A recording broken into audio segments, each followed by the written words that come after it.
We had hired Russell to sort of represent us outside the country. We wanted to take the band and our music beyond the borders of India, if we could.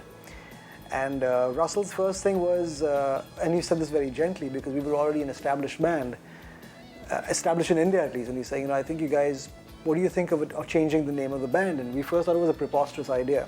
Why would you do that when you're already so well known?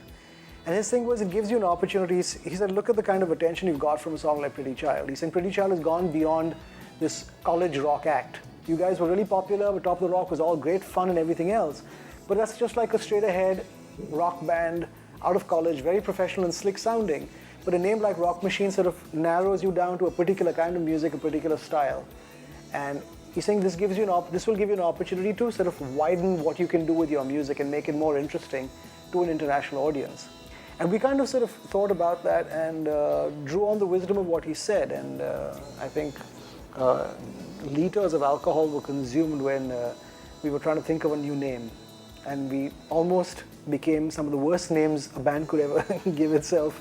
Fortunately, sobriety prevailed the next day and we threw out those names. And after much deliberation, I think we all agreed on Indus. We liked that name.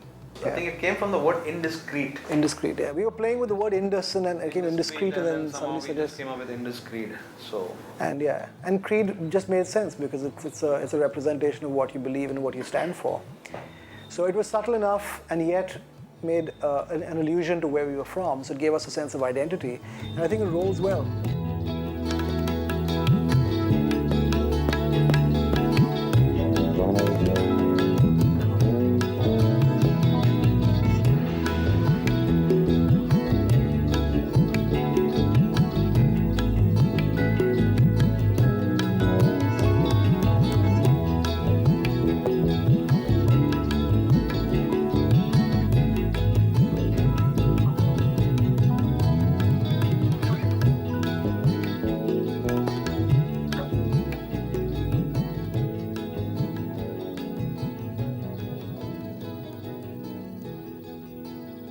We had never featured anything Indian in our music. Not in the language, not in the style of playing, not in the instrumentation. But I think it was Mark Menezes' idea to introduce or put in tabla into Pretty Child. And at first I think we were all skeptical because we didn't want to sort of, push this down, push our sort of Indianness into the song just to make it sort of, appealing to people for whatever reasons. But we thought we'd give it a shot, and it really worked out very beautifully.